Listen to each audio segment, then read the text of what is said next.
বয়ানের মূল পয়েন্ট দেখবেন শুধু আলেমের লোকের সম্পর্ক করেন। আপনারা খেয়াল করছেন কি জানি না, আমার বয়ানের যত বয়ান 3 বছরে করছি সবটার মূল কথা আপনার সম্পর্ক আল্লাহ করেন আলেমের লোকে। কারণ আলেমের সাথে সম্পর্ক করলে আপনার ঈমান রক্ষার প্রথম দায়িত্ব উলামায়ে কেরামের কাছে।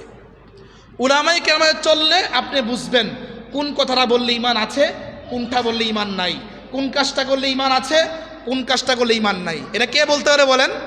ভালো আলেম সেই বলতে পারবে। যদি আপনার বন্ধু কোনো ভালো আলেম হয়, আপনার ঈমান রক্ষার অনেক কিছু আপনি জানতে পারবেন আলেমের কাছ থেকে।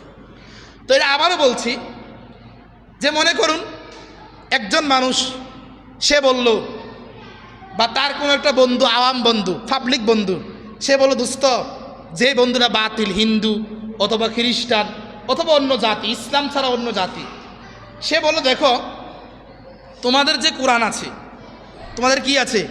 কোরআন আছে। ইসলামের ভিতরে 63টা যুদ্ধ হয়েছে কম বেশ। এই যুদ্ধের ভিতরে অনেক সাহাবায়ে কেরাম বিভিন্ন যুদ্ধে মারা গেছে। এখন কোনো বাতিল কোনো বন্ধু আপনাকে বলল দেখো কোরআনের সবচেয়ে বড় রক্ষণাবেক্ষক হলো সাহাবায়ে কেরাম। বলেন কে? সাহাবায়ে কেরাম। সাহাবী ছাড়া কিন্তু কোরআন আমাদের কাছে আসে নাই।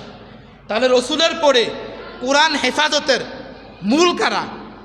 সাহাবায়ে কেরাম। নবীজির পরে কোরআন হেফাজতের মূল কারা বলেন? সাহাবায়ে কেরাম।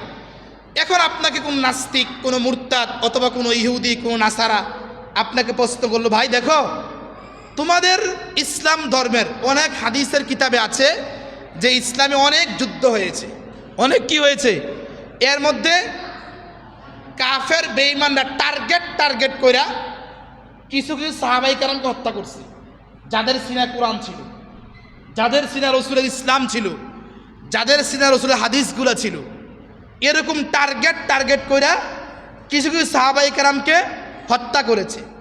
তো যেহেতু সাহাবায়ে কেরামকে হত্যা করেছে, এখন সাহাবায়ে কেরামের সিনাবদ্ধ ছিল কোরআন।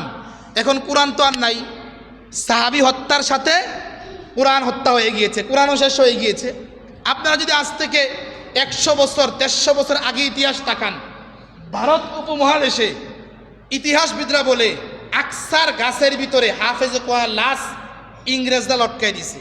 মানে যেই ইংরেজ দেশটাকে আমরা ভালো বলি, মনে করেন আপনার একজন ছেলে আছে সে ইউরোপে চলে গেছে, তো আপনি আলহামদুলিল্লাহ আমার ছেলে ইংরেজ শাসিত একটা দেশ ইউরোপে চলে গেছে, আপনি খুশি হন। আপনি মুসলমানের বাচ্চা কি হন? খুশি হন। এই ইংরেজরা ভারতের উপমহাদেশের গাছে গাছে উলামায়ে কেরামকে ফাঁসি দিয়েছে।